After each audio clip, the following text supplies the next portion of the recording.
नमस्कार। आप सुन रहे हैं शरत चंद्र चट्टोपाध्याय की उपन्यास नया विधान का 5वां और आखिरी भाग। आगे बढ़ने के पहले कहानी अब तक। शैलेश एक कमज़ोर प्रकृति का इंसान है।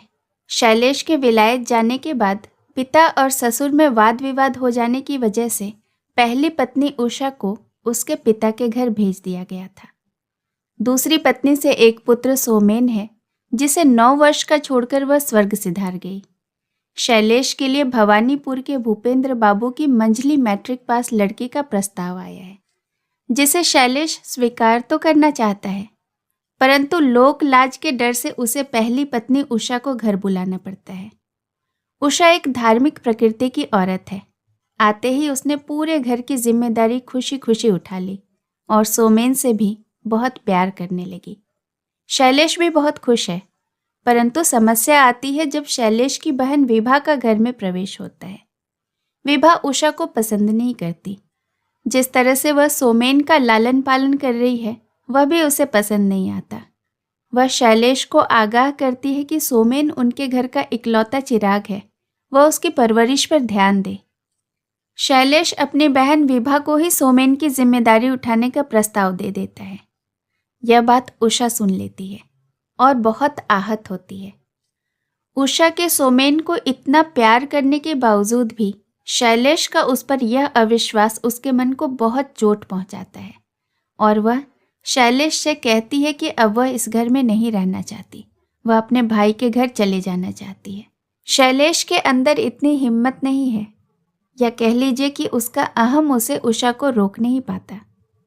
विभा का पति क्षेत्रमोहन ही इकलौता ऐसा इंसान है जो उषा के पक्ष से बातें करता है। वह उषा को रोकने का प्रयत्न भी करता है, परंतु वह अपना मन बना चुकी होती है।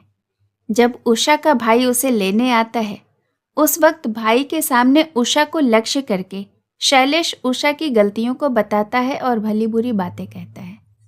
उषा सब सुनकर रह जाती है और शैलेश को इसका कोई जवाब नहीं देती है और भाई के साथ अपने घर चली जाती है। उसके जाने के बाद क्षेत्रमोहन शैलेश को एहसास दिलाने की कोशिश करता है कि उससे गलती हुई है, परंतु जैसे जैसे दिन बीतते जाते हैं वैसे वैसे उसे शैलेश की हालत पर दया आती है। उसे मन में यह यकीन हो जाता है कि जितनी बातें सुनकर उषा इस घर से गई है, वह यहाँ कभी लौट कर ना आएगी। और समय के साथ साथ उसे शैलेश के साथ साथ उषा की गलती भी दिखने लगती है। इसीलिए वह शैलेश की भवानीपुर में तीसरी शादी वाले प्रस्ताव की बात आगे बढ़ाना चाहता है। किसी काम से क्षेत्रमोहन को कलकत्ते के बाहर छपरा जाना पड़ता है। आने पर उसे पता चलता है कि 6 महीने की छुट्टी लेकर शैलेश इलाहाबाद चला गया है और अपने साथ सोमेन को भी लेकर गया है। अब सुनते हैं आगे की कहानी। चौखट पर पैर रखते ही सबसे पहले मुलाकात हुई उमा से। उसी ने समाचार दिया कि 2 दिन पहले 6 महीने की छुट्टी लेकर शैलेश बाबू पुनः इलाहाबाद चले गए और सोमेन को स्कूल से उठाकर अपने साथ लेते गए। इस प्रकार अकस्मात? उमा ने कहा। क्या पता, सोमेन को लेने आए तब बोले शरीर ठीक नहीं है। विभा के आने पर क्षेत्रमोहन ने उसे लज्जित करके कहा, शरीर तो ठीक ना होगा, लेकिन उसके ठीक करने का तरीका यह तो नहीं है। आगे और भी कुछ कहना चाहते थे, लेकिन उमा खड़ी है, देखकर मौन रह गए।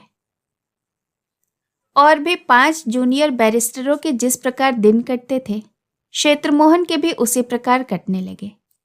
हाथ में पैसे की तंगी होने पर हिंदूपन की और पुराने सनातनी रहन सहन की असीम प्रशंसा करते और पैसा हाथ में आते ही मौन हो जाते। जैसे चलता था वैसे ही चलने लगता। शैलेश के वे वस्तुतः हितचिंतक थे, उसे पहचानते थे। उसके समान कमज़ोर स्वभाव के व्यक्ति से लगभग सभी कुछ कराया जा सकता है। यही सोचकर उन्होंने भवानीपुर को अब भी हाथ से जाने नहीं दिया है और उन लोगों को निरंतर यही ढांढस देते रहते हैं कि शैलेश के पश्चिम से लौटकर आने भर की विलंब है। भाभी जी को वे अब भी उसी भांति स्नेह करते हैं, उनके प्रति श्रद्धा भी वैसी ही है, लेकिन अब उनको पलटने की आवश्यकता नहीं है। जहाँ हो सुखी रहें, निरापद रहें और उनके धार्मिक जीवन की बढ़ चढ़कर बढ़ोतरी हो। लेकिन शैलेश की गृहस्थी में अब नहीं। और अब क्षेत्रमोहन को अपनी एक भूल प्रायः ही स्मरण आती। उषा अपने पति को प्यार नहीं कर सकी, करना कभी संभव भी नहीं। बचपन से ही कठोर आचार विचार के भीतर रहने से उसकी घात कड़ी हो गई है। इसीलिए इहलोक की अपेक्षा परलोक ही उसके लिए अधिक अपना है। पति को छोड़कर जाना इसीलिए उसके लिए इतना आसान हो गया। खुद उनके भीतर जो पति था वह उषा के इस आचरण से जिस तरह डर रहा था उसी प्रकार पीड़ित भी हो रहा था। उनको ऐसा लगता था कि उषा सोमेन को जो इतना शीघ्र इतना अधिक प्यार करने लगी थी वह केवल अपने कठोर कर्तव्य की दिशा से सच्चा प्यार नहीं था। इसलिए जाने के दिन उसे कोई ममता नहीं हुई, कोई खिंचाव नहीं हुआ। इस प्रकार जब कलकत्ते में इन लोगों के दिन कट रहे थे तब 2 महीने के बाद अकस्मात ही इलाहाबाद से समाचार आया कि शैलेश ने सोमेन को इस कच्ची उम्र में ही जनेऊ पहना दिया है और स्वयं भी किसी वैष्णव से दीक्षा ग्रहण कर ली है। एक दिन के लिए भी पिता पुत्र का गंगा स्नान नहीं छूटता और मांस मछली जिस मोहल्ले में आती है उसकी राह से भी शैलेश नहीं निकलता। समाचार सुनकर उमा अंदर ही अंदर हंसने लगी। विभा बोली, यह परिहास किसने किया? योगेश बाबू ने? क्षेत्रमोहन बोले, समाचार योगेश बाबू के द्वारा ही आया है, यह सच है, लेकिन परिहास करने योग्य घनिष्ठता तो उनके साथ नहीं है। विभा ने कहा, दादा के मित्र ही तो है, इसमें दोष क्या है? फिर कुछ रुक कर कहा, जानते हो क्यों? क्योंकि भाभी जी की पूरी कथा उन्होंने दादा के मुंह से ही सुनी है और इतने लोगों में अकेले तुम ही उनकी कट्टरता के भक्त हो गए थे, इसलिए तुम्हारे साथ ही यह परिहास किया गया है। फिर हंसकर कहा, कोर्ट में मुकदमा शुरू होने पर यदि बीच बीच में तुम मुझसे थोड़ी अकल लेते रहो तो कदाचित तुम्हें इतने मुकदमे न हारने पड़ेंगे। उमा, आज कुछ शीघ्र ही तैयार हो जाना है। 7 बजे के अंदर अंदर वहां न पहुंचे तो लावण्य क्रुद्ध हो जाएगी। अपने दादा को तनिक आड़ में जाकर कह दो कि अब से कोई मामला अटके समझने बूझने में दिक्कत हो तो सलाह ले लिया करें। जो लोग पैसा देते हैं इससे वे खुशी होंगे। उमा हंसकर भाग गई। योगेश बाबू के अचानक परिहास करने का कारण उसकी भाभी ने बिल्कुल ठीक अनुमान किया। इसे उमा समझ गई। उसके 5-6 दिन के अंतर पर क्षेत्रमोहन ने एक लंबा सा पत्र लाकर पत्नी के आगे फेंक कर कहा, यह योगेश बाबू के पिता का लिखा है। 70-72 साल के हैं। मैंने आंखों से नहीं देखा उन्हें, चिट्ठी पत्री से ही परिचय है। किस तरह के व्यक्ति हैं ठीक ठीक नहीं कह सकता, लेकिन इतना अवश्य जानता हूं कि मेरे साथ परिहास का संबंध उनका नहीं है। बांग्ला में लिखा लंबा पत्र था। आरंभ से अंत तक 2 बार बाँचकर विभा ने सिर उठाकर कहा, मामला क्या है? तुमको एक बार जाना पड़ेगा। लेकिन मुझे तो एक क्षण का भी अवकाश नहीं है। विभा ने कहा, यह कहने से काम नहीं चलेगा। इस मुसीबत में हम न गए तो फिर कौन जाएगा? पत्र की आधी बातें भी यदि सच हो तो भी समझो भयंकर मुसीबत है। इसमें अब तिल भर भी संदेह नहीं है। क्षेत्रमोहन ने सिर हिलाकर कहा, नहीं, इस बारे में हम लोग पूरी तरह से एकमत हैं, लेकिन जाने से ही मुसीबत कट जाएगी इसका क्या ठिकाना है। दोनों व्यक्ति काफी देर तक मौन बैठे रहे। आखिर क्षेत्रमोहन ने एक लंबी सांस खींचकर कहा, शैलेश के जरिए सब कुछ मुमकिन है। जिसे मनोबल कहा जाता है वह वस्तु उसके पास सर्वथा नहीं है। भाड़ में जाए वह। लेकिन दुख इतना ही है कि अपने साथ बच्चे को भी बिगाड़े डालता है। जैसे भी बने तुम्हें बाधा देनी चाहिए। विभा विषण्ण गंभीर मुद्रा लिए ठिठक कर बैठी रही। वह रोध हो सकती है, मान गुमान सब कुछ कर सकती है, लेकिन रोकने की बाधा देने की शक्ति उसमें नहीं है। इसे वह मन ही मन जानती है। बड़ी देर तक स्थिर रहकर क्षेत्रमोहन ने मंद मंद कहा, संदेह तो मुझे बराबर ही था, लेकिन एक चीज मैंने पकड़ ली विभा। तुम्हारे दादा उषा को निस्संदेह प्यार करते थे। इतना प्यार उन्होंने सोमेन की मां को किसी भी दिन नहीं किया। कदाचित यह सब उसी की प्रतिक्रिया है। विभा रुष्ट होकर बोली, इसीलिए इस प्रकार भाभी का मन पाने की कोशिश कर रहे हैं। देखो जी, दादा मेरे कमजोर हो सकते हैं, लेकिन नीच और हीन नहीं है। किसी को भी खींचने के लिए स्वांग भरने की चाल उनके मन में नहीं आएगी।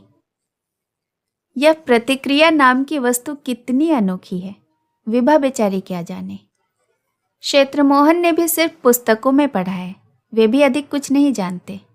इसलिए पत्नी के रोष के जवाब में वे भी मौन ही रहे। अंधेरे में तर्क युद्ध चलाने की उनकी हिम्मत नहीं हुई। लेकिन प्रतिक्रिया कुछ भी हो, काम के समय विभा की ही विजय हुई। क्षेत्रमोहन को 2 दिनों के अंदर ही सब काम काज छोड़कर इलाहाबाद रवाना होना पड़ा।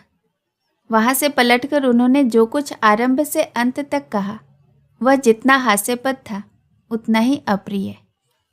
योगेश बाबू के घर के पास ही डेरा था शैलेश का, किंतु वह वहां मिला नहीं। वह अपने गुरु भाइयों के संग श्री गुरु पाद पद्म का दर्शन करने श्री वृंदावन धाम गया हुआ था। भेंट हुई केवल सोमेन से। उसका शास्त्रानुकूल ब्रह्मचारी का पहनावा था और शास्त्रानुसार ही आचार विचार था। वहीं के एक निष्ठावान ब्राह्मण प्रातः सायं आकर कदाचित ब्रह्म विद्या सिखा जाते थे। इतना सब सुनाकर क्षेत्रमोहन ने कहा, मुझे देखकर लड़के के दोनों नेत्र अश्रुओं से छलछला आए। उसकी आकृति देखने में ऐसा लगा मानो खाने की दिक्कत ही उसे ज्यादा है। इस बालक के प्रति विभा के मन में स्नेह चाहे ज्यादा न हो, लेकिन बालक परदेश में पड़ा कष्ट उठा रहा है सुनकर उसे सहन न हो सका। उसकी अपनी आंखें भी आंसुओं से भर उठी और बोली, उसे किसी प्रकार अपने संग क्यों न लेते आए। क्षेत्रमोहन बोला, लाने की इच्छा नहीं हुई ऐसी बात नहीं है, लेकिन विचार करके देखा आखिर इससे कोई सुफल न होगा। भाई की सनक से ही मुझे सर्वाधिक भय लगता है। इससे शैलेश निश्चय ही हम सब पर बहुत बिगड़ जाता। विभा ने आंसू पोंछकर कहा, यदि जानती कि इतनी बड़ी बात हो गई है तो मैं स्वतः तुम्हारे संग जाती। चिट्ठी पत्री का आना जाना एक प्रकार से बंद ही था, तो भी कलकत्ते के बंधु बांधवों और मित्र दोस्तों के माध्यम से शैलेश के यश का प्रचार होना न रुका, अपितु जल थल विवरण किंचित गहरा ही होकर प्रसारित हो गया। भवानीपुर वालों के समक्ष भी यह रहस्य छिपा न रह सका। विभा लज्जा के कारण मुंह न दिखा सकती थी, केवल पति के आगे दंभ करके कहती, दादा को पहले लौट तो आने दो, देखूंगी मेरे सामने कैसे करते हैं वह यह सब। क्षेत्रमोहन कुछ न बोलते। विभा के द्वारा कुछ हो सकेगा उन्हें इसका यकीन न था, लेकिन समाज में सम्मिलित मॉरल प्रेशर के प्रति उनका भरोसा था। दुर्बल प्रकृति का शैलेश कदाचित बहुत दिनों तक उसे लटकाकर न रख सकेगा, यही भरोसा उन्हें था। इधर शैलेश ने 4 महीने की छुट्टी और बढ़वा ली थी। उसके खत्म होने में अभी 2 महीने शेष हैं। वह नौकरी तो छोड़ नहीं सकेगा, यह निश्चय है। प्रयाग में रहकर गंगा स्नान और छापे तिलक वह चाहे जितने लगाए। श्री गुरु और गुरु भाइयों का दल ऐसी खोटी सलाह उसे जान जाने पर भी न देगा। इसके बाद लौट आने पर एक बार लड़ाई करके देखना होगा। उस दिन चाय पीने बैठा तो क्षेत्रमोहन ने कहा, इस बार यदि उषा भाभी आ जाए तो उन्हें झटपट भैया को बुलाकर मायके भगाने का कूट कौशल न रचना पड़ेगा। जब तब में दोनों की खूब बनेगी। विभा का चेहरा मलिन हो गया। पूछी, भाभी के आने की बात तुमने सुनी है क्या? नहीं तो। घड़ी भर विभा मौन रही, फिर उसने मंद मंद कहा, सुनती हूँ गवई गांव में अनेक भांति के तंत्र मंत्र और जादू टोना चलते हैं। अच्छा, तुम यकीन करते हो? क्षेत्रमोहन ने हंसकर कहा, कतई नहीं। अगर चलते भी हो तो भी वह यह सब न करेंगी। क्यों न करेंगे? क्षेत्रमोहन ने कहा, मैं भाभी जी से प्रसन्न नहीं हूं। उनके प्रति मेरी अब वैसी श्रद्धा भी नहीं है, लेकिन यह सब नीच काम वे नहीं कर सकती। यह सब मैं तुम्हें सौगंध खाकर कह सकता हूं। पर विभा को यकीन न हुआ। मंद मंद कहा, जो मर्जी हो करे, लेकिन लड़के को मैं छुड़ा लाऊंगी। तुम्हारे आगे मैं प्रतिज्ञा करती हूं। तभी नौकर ने आकर समाचार दिया कि बंधु 2 बड़े कालीन मांगने आया है। बंधु शैलेश का पुराना नौकर है। विभा ने हैरानी से पूछा। वो कालीन ले जाकर क्या करेगा? कहते कहते दोनों स्त्री पुरुष कमरे से बाहर निकल आए। बंधु ने सलाम करके अपनी विनती कह सुनाई। कालीन का क्या होगा बंधु? पता नहीं मेम साहब, कदाचित गाना बजाना होगा। कौन करेगा? साहब के संग 3-4 व्यक्ति आए हैं, कदाचित वही करेंगे। दादा आ गए? क्षेत्रमोहन ने भी पूछा। आ गया शैलेश? बंधु ने सिर हिलाकर बताया कि कल रात सभी लौट आए हैं। नौकर कालीन लेकर चला गया। दोनों पति पत्नी सिर नीचा किए खड़े रहे। उस दिन किसी तरह धैर्य धरकर क्षेत्रमोहन दूसरे दिन साय समय विभा और उमा को संग लेकर साले के घर जा खड़े हुए। स्वभावानुसार नीचे वाले अध्ययन कक्ष में प्रवेश करने लगे तो रुकावट आ पड़ी। द्वार पर वह भारी पर्दा न था। अंदर का सब कुछ दिखाई दे गया। एक ही दिन में मकान की शक्ल सूरत ही बदल गई है। पुस्तकों की अलमारियां अवश्य हैं, लेकिन कोई सामान नहीं है। फर्श के ऊपर कंबल और कंबल के ऊपर सफ़ेद जाजिम बिछी हुई है। जाजिम के ऊपर 2 हट्टे कट्टे गोल मटोल व्यक्ति विराजमान थे, जिनके शरीर पर हरि नाम के छापे लगे थे और गले में मोटी मोटी तुलसी की मालाएं पड़ी थीं। सहसा मेम साहब को देखकर दोनों घबरा गए। उनकी शांति में विघ्न न डालकर तीनों जने ऊपर सीढ़ी की तरफ बढ़ने लगे तो उड़िया महाराज ने बाधा देकर कहा, ऊपर के कमरे में गोसाई जी विराजमान है। गोसाई जी कौन है? रसोइया मौन रह गया। साहब कहाँ हैं? जबान में उसने अंगुली से ऊपर की ओर संकेत कर दिया। तब क्षेत्रमोहन उसी पल खड़े होकर शैलेश शैलेश कहकर जोर से चिल्लाने लगे। दौड़ा आया सोमेन। सहसा लड़के का पहनावा और चेहरा देखकर विभा रो पड़ी। देह पर सफ़ेद धोती, मस्तक पर बड़ा सा टीका, कंठ में तुलसी की माला। उसने दूर से ही प्रणाम किया, पास न आया। उमा उसे पकड़ने जा रही थी तो क्षेत्रमोहन ने संकेत से रोक कर कहा, जाने दो, इस कुबेला में उसे छूने की आवश्यकता नहीं है, नहीं तो कदाचित बेचारे को अभी स्नान करना पड़ेगा। सोमेन, तुम्हारे पिताजी कहाँ हैं? सोमेन ने कहा, पूज्यपाद गुरुदेव के साथ बैठे श्रीमद् भगवत पढ़ रहे हैं। क्षेत्रमोहन ने कहा, हम लोग खड़े हैं, अपने श्री पिताजी को खबर कराओ। उन्हें खबर मिल गई है, आ रहे हैं। कुछ देर बाद खड़ाऊ पहने शैलेश नीचे आ गया। नीचे धोती, ऊपर कुर्ता, सिर पर हल्की सी चोटी छोड़कर उसकी बाहरी शक्ल सूरत में और कोई विशेष परिवर्तन न दिखा, लेकिन भीतर से वह बहुत कुछ परिवर्तित हो गया है, यह बात स्पष्ट दिख गई। अत्यंत विनीत भाव, कोमल वाणी। उमा और विभा ने प्रणाम किया तो शैलेश ने दूर खड़े खड़े ही आशीर्वाद दिया। छू जाने के विचार से पास नहीं आया। क्षेत्रमोहन ने कहा, क्यों जी, घर में तनिक बैठने को भी स्थान नहीं है क्या? शैलेश ने शर्मिंदा होकर कहा, बाहर का कमरा तो गंदा पड़ा है, सफाई करानी होगी। क्षेत्रमोहन बोला, तो अब इस वक्त हम लोग विदा होते हैं। फिर सोमेन को लक्ष्य करके बोले, अब हम चलें?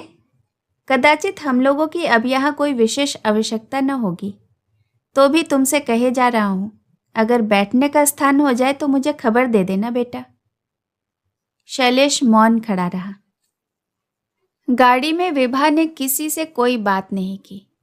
उसके दोनों नेत्रों से टप टप करके केवल आंसू गिरने लगे। एक बात अवश्य ये लोग निसंदेह समझ गए कि अब उस घर में उनके लिए कोई जगह नहीं।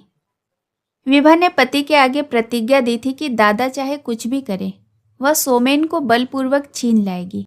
स्नेह की वह गर्वोक्ति आज दोनों पति पत्नी को पुनः पुनः स्मरण आ रही थी, लेकिन अत्यंत लज्जा से इसका आभास तक कोई शब्दों में न दे पाया। तदंतर 1 मास से भी अधिक व्यतीत हो गया। इतने काल में आत्मीय और परिचित बंधु समाज में बात ने ऐसे आवर्त की सृष्टि कर दी कि वह मानो सत्य के भीतर ही आबद्ध रहना नहीं चाहती। एक मुंह से दूसरे मुंह और दूसरे मुंह से तीसरे मुंह में अतिरंजित और पल्लवित होकर सारी बातों ने ऐसा कुत्सित आकार धारण कर लिया कि अब विभा के लिए कहीं आना जाना मुश्किल हो गया। किसी को कोई राह ही न सूझ पड़ती थी। क्षेत्रमोहन जानते थे कि संसार में प्रत्येक प्रकार की उत्तेजना स्नेह स्नेह मंद पड़ जाती है। धैर्य रखकर इंतजार करना ही एकमात्र उपाय है।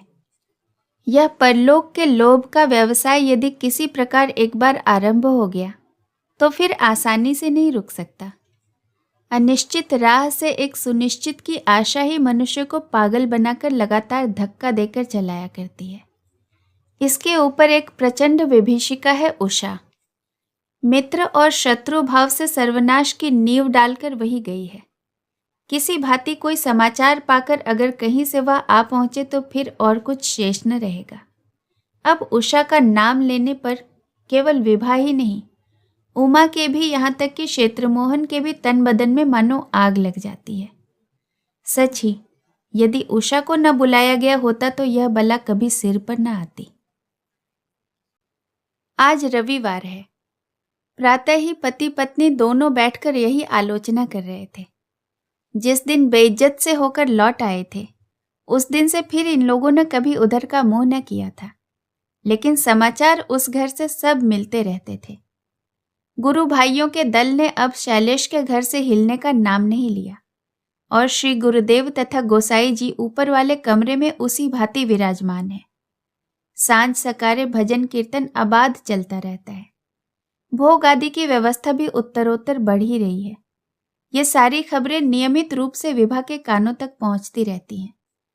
अब एक सर्वथा नई बात सुनी गई है कि श्री नवद्वीप धाम में जमीन खरीदकर शैलेश ने गुरुदेव के लिए आश्रम बनाने का निश्चय किया है और इसलिए वह बहुत सा रुपया उधार लेने की कोशिश में भ्रमण कर रहा है। विभा ने उदास होकर कहा, यदि यह सच है तो एक बार भी दादा को बचाने की चेष्टा नहीं करोगे? क्या आंखों के समक्ष ही बच्चा बह जाएगा? क्षेत्रमोहन ने सांस खींचकर कहा, क्या कर सकता हूं बतलाओ? विभा मौन हो गई। किस भांति क्या हो सकता है वह क्या जाने। क्षेत्रमोहन सहसा कह उठे, उस दिन से तो हम लोग कभी उधर गए ही नहीं। आज क्यों न एक बार जा आवे? विभा का दिल भीतर से सचमुच ही रो रहा था, इसीलिए मान गुमान के लिए कोई जगह ही नहीं रही। सहज ही सहमत होकर बोली, चलो। आज उन्होंने उमा को संग न लिया। उस लड़की के समक्ष और ज्यादा शर्मिंदा होने की प्रवृत्ति न हुई। जब मोटर शैलेश के द्वार पर पहुंची तब 10 बज गए थे। बाहर वाली बैठक आज खुली हुई थी। दोनों गुरु भाई नीचे जमीन पर बैठकर एक बड़ा सा पोटला कस कस कर बांध रहे थे। क्षेत्रमोहन ने पूछा, शैलेश बाबू घर में है क्या? उन्होंने मुंह उठाकर देखा। तनिक देर मौन रहे, फिर जाने क्या सोचकर अंततः उत्तर दिया, नहीं, परसों ही नवद्वीप धाम को गए हैं। कब लौटेंगे? कल या परसों। बाबू का लड़का घर में है? दोनों एक साथ सिर हिलाकर बोले, हाँ है, और फिर तुरंत ही अपने काम में लग गए। इसके बाद घर के अंदर प्रवेश करते ही दोनों की दृष्टि पड़ी अध्ययन कक्ष के द्वार पर। वही पुराना भारी पर्दा आगे झूल रहा है। तनिक सा हटाते ही दिख पड़ा कि पुराना सब सामान अपने अपने स्थान पर लौट आया है। विभा बोली, इन दोनों व्यक्तियों को हटाकर दादा ने पुनः इस कमरे की श्री शोभा लौटा ली है। इतनी सी सद्बुद्धि भी उन्हें कभी उपजेगी मुझे आशा ही न थी। विभा की बात पूरी होते न होते अकस्मात पीछे से शब्द सुनकर जो दोनों ने मुड़कर देखा तो दोनों विस्मय में आ गए। बोलती बंद हो गई। सोमेन कहीं बाहर गया था और रबड़ की गेंद उछालता उछालता सामने से आ रहा था। कहाँ गई वह कंठी माला और कहाँ गई वह चोटी और कहाँ गया वह ब्रह्मचर्य पहनावा। उघड़ा बदन, लाल किनारी की जारीदार धोती, सिर पर बंगाली लड़कों के ढंग से छटे हुए बाल और पैरों पर वार्निश का पंप शू। वह दौड़ा आया और विभा से लिपट कर बोला, बुआ जी माँ आ गई हैं, रसोई में खाना बना रही हैं, चलिए ना। कहकर वह खींचने लगा। विभा ठिठकी रह गई। क्षेत्रमोहन ने कहा। तुम्हारी माँ आई है सोमेन? कल दोपहर ही आई हैं। चलिए ना जी रसोई घर में। चलो। तीनों लोग रसोई घर तक जा पहुंचे तो उषा आहट पाकर हाथ धोकर बाहर आकर खड़ी हुई। विभा ने जूते खोलकर प्रणाम किया और कहा, यह क्या कांड है, देखा भाभी? उषा ने विभा की ठोड़ी छूकर चुंबन लिया और हंसकर कहा, देखा तो सब भाई, बालक की सूरत देखकर रोना आ गया था। मैंने झटपट माला वाला तोड़कर फेंकी और नाई बुलाकर इसके बाल कटवाए। फिर नए कपड़े, नई कमीज, नया जूता खरीदकर पहनाया। तब कहीं उसकी ओर देखा गया मुझसे। लेकिन आप लोग क्या करते रहे कहिए तो भला? कहकर उसने कटाक्ष से क्षेत्रमोहन की तरफ देखा। क्षेत्रमोहन ने कहा, यह सब कहने की शीघ्रता नहीं है भाभी जी। धीरता और आराम से सब कुछ बतला सकूंगा। इस वक्त ऊपर चलिए, पहले तो कुछ खाने को दीजिए। और हाँ, गुरु भाइयों को तो देखा कि अभी बाहर बैठे गठरी मुठरी बांध रहे हैं। लेकिन अब प्रभुचार युगल मूर्ति का क्या किया? उषा ने हंसते हंसते कहा, नहीं, कोई भय नहीं है। वे नवद्वीप धाम को गए हैं। पूछता हूं अब पलटकर तो नहीं आएंगे? उषा ने उसी भांति हंसकर कहा, नहीं। क्षेत्रमोहन बोले, भाभी जी, आपको ऐसी सद्बुद्धि उपजेगी यह तो हम लोगों को स्वप्न में भी कल्पना न थी। ब्रह्मचारी ब्राह्मण कुमार की तुलसी माला अपने हाथ से तोड़ दी और अपने हाथ से चोटी कटा दी। यह सब क्या है कहिए तो? उषा ने हंसते हंसते क्षेत्रमोहन की ही बात को लौटा कर कहा, ठीक तो है, कहने की ऐसी क्या शीघ्रता है नंदोई जी। धीरे और आराम से कह सकूंगी। अभी तो ऊपर चलिए, पहले आप लोगों को कुछ खाने को तो दे दूं। नया विधान उपन्यास में अंत तक मेरे साथ बने रहने के लिए आपका बहुत बहुत धन्यवाद। कहानी पसंद आई हो तो इसे एक लाइक करें और अपने मित्रों और परिवारजनों के साथ शेयर करें। धन्यवाद।